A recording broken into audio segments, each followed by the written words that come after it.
Saudara, sejumlah bantuan yang didistribusikan bagi korban terdampak banjir Sumatera ini terus dilakukan. Namun bagaimana kelancaran distribusi dengan kondisi cuaca saat ini? Kita akan bahas bersama dengan Deputi Bidang Meteorologi BMKG, Pak Guswanto, telah bergabung bersama kami melalui sambungan daring. Selamat pagi, Pak Guswanto. Selamat pagi, Adisti. Iya, Pak Guswanto, ini kita tahu Provinsi Aceh, Sumatera Utara, dan juga Sumatera Barat sudah lebih dari sepekan atau ini hari ke-10. Nah, untuk wilayah terdampak bencana di Sumatera, bagaimana prediksi cuaca sepekan untuk sepekan ke depan, Pak Guswanto? Baik, Adisti. Jadi dari perakiraan BMKG prediksi, secara umum di Sumatera itu masih memiliki potensi untuk terjadinya hujan eh, ringan hingga lebat ya, di mana memang pada pada periode yang lalu kita sudah menyampaikan bahwa Sumatera ini sebagian besar puncak musim hujannya ada di November Desember ya. Sekarang masih di Desember. Nah, saat ini kami juga melihat bahwa berdasarkan tabel perakiraan cuaca yang BMKG sampaikan, kita melihat bahwa masih ada beberapa wilayah yang kita lihat ini misalkan kayak eh, di Aceh sendiri. Aceh sendiri itu tanggal 5 sampai tanggal 6 ini masih ada prediksi hujan lebat, yaitu dengan kategori 50 sampai 100 mm per hari. Dan ini tanggal 5, tanggal 6. Hmm. Biasanya terjadi di siang menjelang sore hingga malam hari. Ya, ini terjadinya. Kemudian kita juga melihat di Sumatera Utara itu ada sekitar 27% ya, mulai tanggal 4, 5, 6 kemarin ya. 4, 5, 6. Itu prosentasenya sekitar 27 hingga 30% terjadi hujan lebat 50 ataupun sampai 100 mm per hari.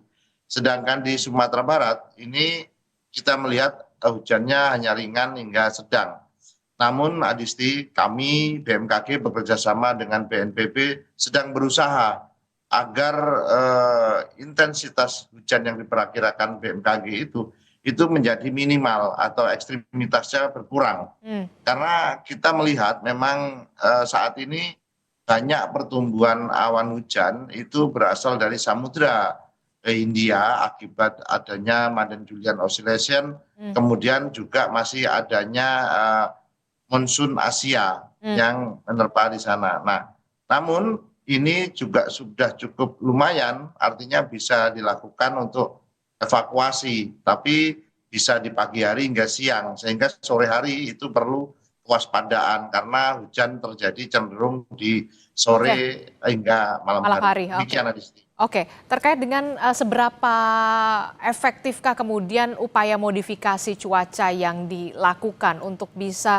meminimalisasi hujan deras yang melanda wilayah Aceh, Sumatera Utara, dan juga Sumatera Barat? Karena ini menyangkut soal pendistribusian bantuan, bagaimana juga soal proses pencarian terhadap orang yang masih hilang sampai saat ini, Pak Guswanto.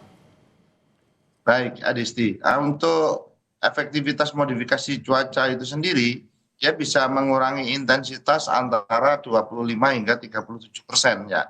Kalau kita lihat saat ini, pagi ini itu yang kemarin sore itu kita prediksi di Sumatera atau Aceh, Sumatera Utara, Sumbar itu hujan ringan hingga sedang. Kalau saya melihat dari hasil citra satelit Hmm. eh, jam 9 ya 40 jam 9.40 ya itu di wilayah Sumatera hampir seluruhnya clear kecuali di Bangka Belitung. Jadi di sekitar ini juga saya lihat ini di Aceh, Sumatera Utara itu clear hari ini, pagi ini. Nah ini semoga terus berkembang hingga nanti jam 2 siang ya. Ini bisa clear sehingga bisa dilakukan. Jadi kurang lebih efektivitasnya antara 25 sampai 30-an% ya. Oke, jadi upaya modifikasi cuaca ini efektivitasnya 25 sampai 30% begitu ya. Nah, Ya, saat ini.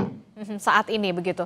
Nah, Pak Guswanto, imbauan dari BMKG sendiri untuk tim penyelamat dan juga korban yang terdampak dari bencana ini yang masih mengungsi. Apalagi kan kita lihat ya, pengungsian ini dilakukan di pinggir jalan, menggunakan tenda yang seadanya, sementara curah hujan yang masih tinggi.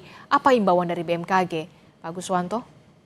Baik, Adisti. Himbauan dari BMKG yang pertama tetap tenang dan waspada terhadap potensi curah hujan lebat sampai dengan ekstrim ya, karena kita melihat di curah hujan bulanan, perakiraan prediksi curah hujan bulanan itu masih di atas 300 mm dan perdasariannya itu masih di atas 150 mm ya per 10 hari. Kalau 300 mm itu per 1 bulan. Ini kami lihat di peta perakiraan hujan bulanan. Sedangkan untuk tim penyelamat, kami mohon mengutamakan evakuasi di daerah-daerah yang bantaran sungai dan lereng-lereng curam itu lebih dahulukan. Barangkali mumpung cuaca saat ini bisa bersahabat, itu ditepikan dulu. Sehingga nanti apabila ada hujan, sudah tidak kerepotan lagi untuk evakuasi daerah bantaran sungai maupun lereng yang curam. Kemudian kita juga menyarankan ada jalur evakuasi alternatif karena banyak jalan yang saat ini masih rawan terputus ya kalau apabila terjadi hujan lebat ataupun sampai ekstrim. Kemudian kami juga memohon logistik darurat, misalkan air bersih, obat-obatan, penerangan di posko pengungsian itu juga terjadi apabila dikaitkan dengan cuaca, daerah-daerah yang ekstrim atau rawan untuk terjadinya hujan itu barangkali dilebih dulukan ya, karena apabila nanti maka tidak akan terkirim ke sana, maka dia bisa stoknya kurang ya.